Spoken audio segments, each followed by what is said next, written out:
Athens and Ode, Algernon Charles Swinburne SDR. Ire from under earth again like fire the violet kindle, the holy buds and hoar on olive branches bloom, the crescent of the last pale month of winter dwindle, shrink, and falls a dead leaf on the dead month's tomb, round the hills whose heights the first-born olive blossom brightened, round the city brow-bound once with violets like a bride. Up from under earth again a light that long since lightened breaks, whence while the world took comfort as all time takes pride. Pride have all men in their fathers that were free before them, in the warriors that begat us free-born pride have we, but the fathers of their spirits, how may men adore them, with what rapture may we praise, who bade our souls be free? Sons of Athens born in spirit and truth are all born free men. Most of all, we, nurtured where the north wind holds his reign, children always sea folk of the Salaminian seamen, sons of them that beat back Persia they that beat back Spain. Since the songs of Greece fell silent, none like ours have risen. Since the sails of Greece fell slack, no ships have sailed like ours. How should we lament not, if her spirit sit in prison? How should we rejoice not, if her wreaths renew their flowers? All the world is sweeter, if the Athenian violet quicken, all the world is brighter, if the Athenian sun return, all things foul on earth wax fainter, by that sun's light stricken, all ill growths are withered, where those fragrant flower lights burn. All the wandering waves of seas with all their warring waters roll the record on forever of the sea fight there, when the capes were battle-less, and all the straits were slaughter-less. And the myriad meads as foam flakes on the scattering air. Ours the lightning was that cleared the north and lit the nations, but the light that gave the whole world light of old was she, ours an age or twain, but hers are endless generations, all the world is hers at heart, and most of all are we. And I that bear the name about you of her glory, men that wear the sign of Greeks upon you sealed, yours is yet the choice to write yourselves in story sons of them that fought the Marathonian field. Slaves of no man were ye, said your warrior poet, neither subject unto man as underlings, yours is now the season here wherein to show it, if the seed ye be of them that knew not kings. If ye be not, swords nor words alike found brittle from the dust of death to raise you shall prevail, subject swords and dead men's words may stead you little, if their old king-hating heart within you fail. If your spirit of old, and not your bonds, be broken, if the kingless heart be molten in your breasts, by what signs and wonders, by what word or token, shall ye drive the vultures from your eagle's nest? All the gains of tyrants' freedom counts for losses. Not of all the work done holds she worth the work, when the slaves whose faith is set on crowns and crosses drive the Cossack bear against the tiger Turk. Neither cross nor crown nor crescent shall ye bow to, not of Arabian nor jury, priest nor king, as your watchword was of old, so be it now too, as from lips long stilled, from yours let healing spring. Through the fights of old, your battle cry was healing, and the Savior that ye called on was the sun. Dawn by dawn behold in heaven your God, revealing light from darkness as when Marathon was won. God's warriors yet strange to Turk or Galilean, light and wisdom only then as gods adored, Pallas was your shield, your comforter was Pun, from your bright world's navel spake the sun your Lord. I though the names be lost, and changed the signs of light and wisdom be, by these only shall men conquer. By these only be set free, when the whole world as I was Athens, these were yours, and theirs were ye. Light was given you of your wisdom, light ye gave the world again, as the sun whose God had lightened on her soul was hell as then, yea, the least of all her children as the chosen of other men. Change your hearts not with your garments, nor your faith with creeds that change, truth was yours. The truth which time and chance transform not nor estrange, purer truth nor higher abides not in the reach of time's whole range. Gods are they in all men's memories and for all time's periods, they that hurled the host back seaward which had scourged the sea with rods. Gods for us are all your fathers, even the least of these is gods. In the dark of days the thought of them is with us, strong to save, they that had no lord, and made a great king lesser than a slave. They that rolled all Asia back on Asia, broken like a wave. No man's men were they, no master's and no god's but these their own, gods not loved in vain nor served amiss, nor all yet overthrown, love of country, freedom, wisdom, light, and none save these alone. King by king came up against them, sire and son, and turned to flee, host on host roared westward, mightier each than each, if more might be, field to field made answer, clamorous like as wave to wave at sea. Strife to strife responded, loud as rocks to clangorous rocks respond, where the deep rings wreck to seamen held in tempest's thrall and bond, till when war's bright work was perfect, peace as radiant rose beyond, peace made bright with fruit of battle, stronger made for storm gone down, with the flower of song held heavenward for the violet of her crown woven about the fragrant forehead of the fustress maiden's town. Gods arose alive on earth from under stroke of human hands, as the hands that wrought them, these are dead, and mixed with time's dead sands, but the Godhead of supernal song, though these now stand not, stands. Pallas is not, Bus breathes no more in breathing brass or gold, Clytemnestra towers, Cassandra wails, forever, time is bold, but nor heart nor hand hath he to unwrite the scriptures writ of old. Dead the great Quiz-elephantine god, as dew last evening shed, dust of earth or foam of ocean is the symbol of his head, earth and ocean shall be shadows when Prometheus shall be dead. SDR 2.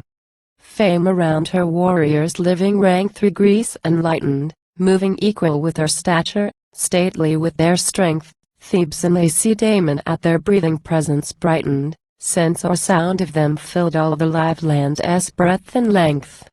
All the lesser tribes put on the pure Athenian fashion, one Hellenic heart was from the mountains to the sea, Sparta's bitter self grew sweet with high half-human passion, and her dry thorns flushed a flower and straight Thermopylae.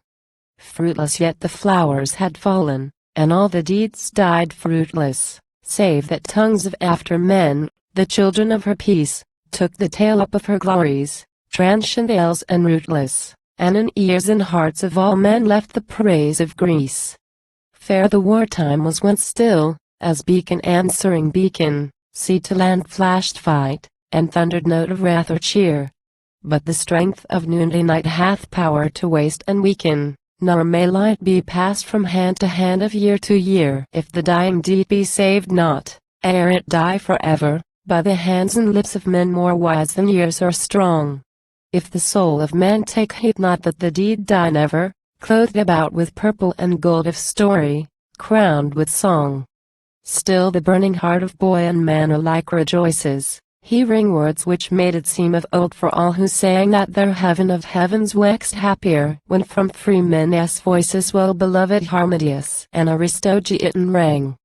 Never fell such fragrance from the flower month's rose-red kirtle as from chaplets on the bright friends' brows who slew their lord. Greener grew the leaf and balmier blew the flower of myrtle when its blossom sheathed the sheer tyrannicidal sword. None so glorious garland crowned the feast Panathenon as this wreath too frail to fetter fast the Cyprian dove. None so fiery song sprang sunwards annual as the pawn praising perfect love of friends and perfect country's love. And 2. Higher than highest of all those heavens wherefrom the starry song of Homer shone above the rolling fight, gleams like spring's green bloom on bliss all gone and nary soft-lived splendor as of flowers of foam and flight. Glows a glory of mild-winged maidens upward mounting sheer through air made shrill with strokes of smooth swift wings round the rocks beyond foot's reach, past eyesight's counting, up a cleft where iron wind of winter rings round a god fast clenched in iron jaws of fetters, him who culled for man the fruitful flower of fire, bared the darkling scriptures writ in dazzling letters, taught the truth of dreams deceiving men's desire, gave their water-wandering chariot seats of ocean wings, and bade the rage of war steeds champ the rain, showed the symbols of the wild bird's wheeling motion, waged for man's sake war with God and all his train. Earth, whose name was also righteousness, a mother many-named and single-natured, gave him breath whence God's wrath could wring. But this word in none other he may smite me, yet he shall not do to death.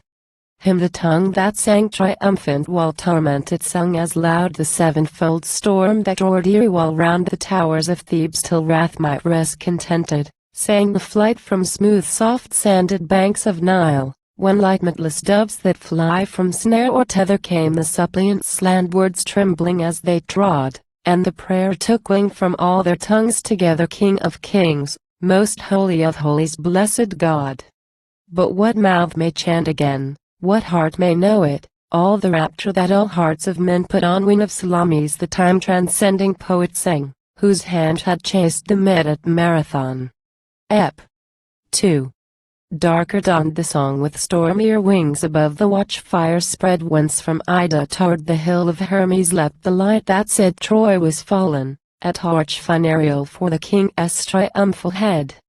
Dire indeed the birth of Leda's womb that had God's self-desire bloomed, a flower of love that stung the soul with fangs that gnaw like fire, but the twin-born human-fathered sister flower bore fruit more dire.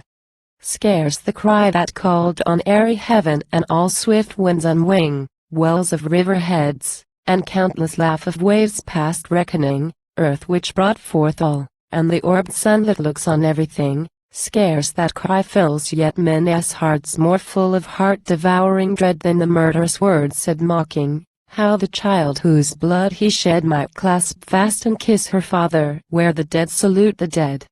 But the latter note of anguish from the lips that mocked her lord, when her son's hand bared against the breast that suckled him his sword, how might man endure, O Aeschylus, to hear it in record?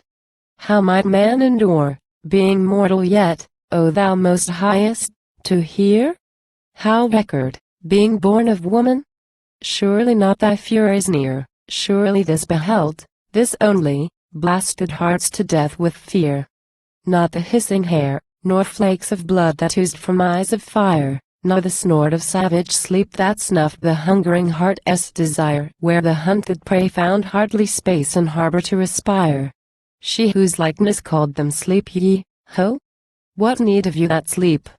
Ah, what need indeed, where she was, of all shapes that night may keep hidden dark as death, and deeper than many streams of hell are deep?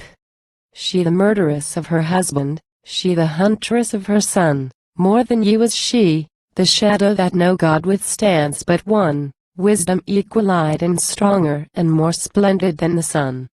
Yea, no god may stand betwixt us and the shadows of our deeds, nor the light of dreams that lighten darkness, nor the prayer that pleads, but the wisdom equal-souled with heaven, the light alone that leads. Light whose law bids home those childless children of eternal night, soothed and reconciled and mastered and transmuted in many a sight who behold their own souls, clothed with darkness once, now clothed with light.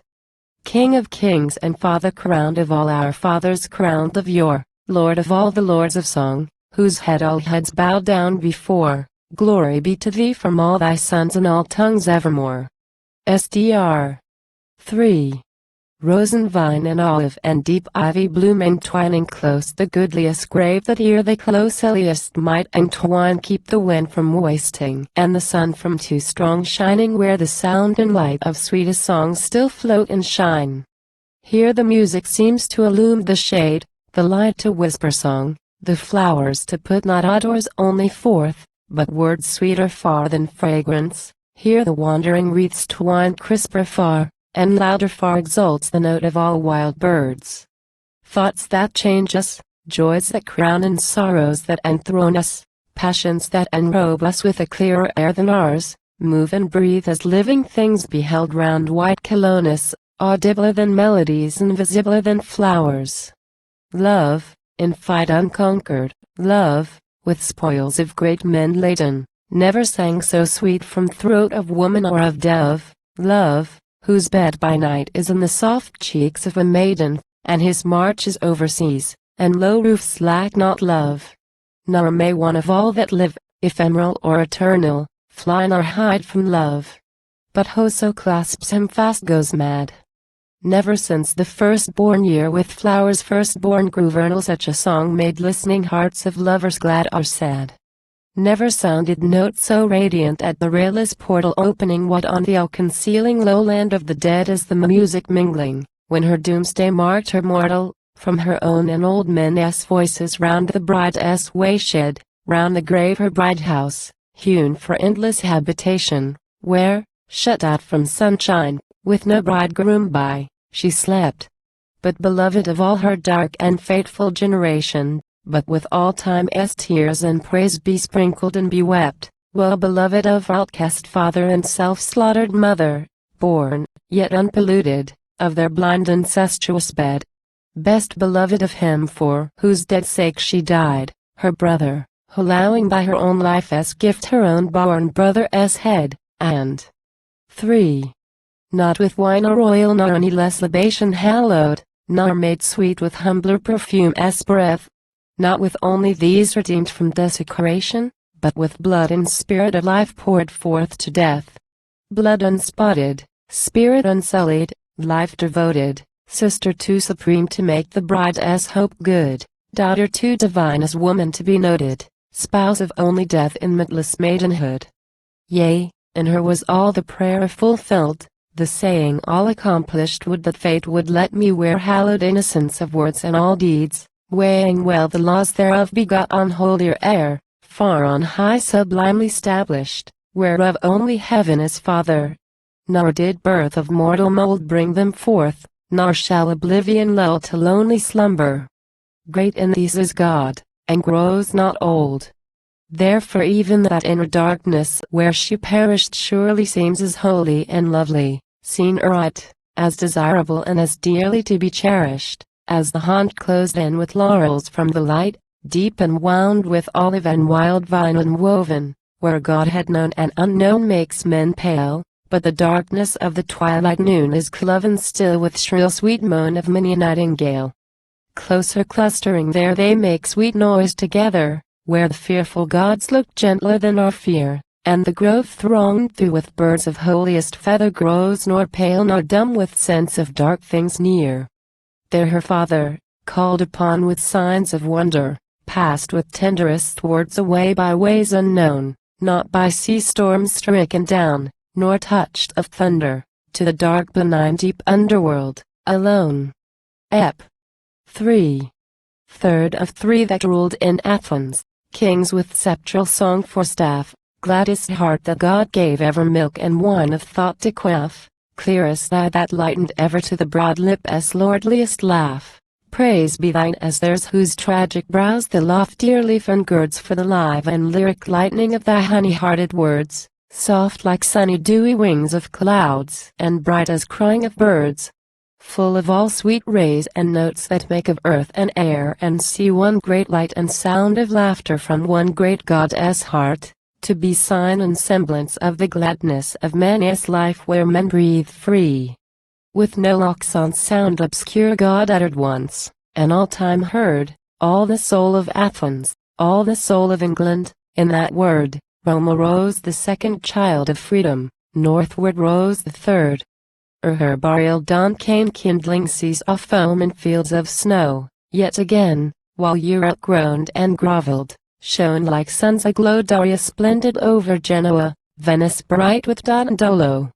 Dead was Hellas, but Ausonia by the light of dead men's deeds rose and walked a while alive, though mocked as whom the fen fire leads by the creed-wrought faith of faithless souls that mock their doubts with creeds. Dead are these, and man is risen again, and haply now the 3 yet co-equal and triune may stand in story, marked as free by the token of the washing of the waters of the sea. Athens first of all earth's kindred many-tongued and many-kind had the sea to friend and comfort, and for kinsmen had the wind, she that bare Columbus next, then she that made her spoil of Ind. She that hears not what man's rage, but only what the sea wind saith, she that turned Spain's ships to Cladrack at the blasting of her breath, by her strengths of strong-souled children and of strong winds done to death. North and south the great king's galleons went and Persian wise, and here she, with a shilling music on her lips that laughed back fear, in the face of time's grey godhead shook the splendor of her spear. Fair as Athens then with foot upon her foeman's front, and strong even as Athens for redemption of the world from sovereign wrong, like as Athens crowned she stood before the sun with crowning song. All the world is theirs with whom is freedom, first of all the free, blessed are they whom song has crowned and clothed with blessing, these as we, these alone have part in spirit with the sun that crowns the sea.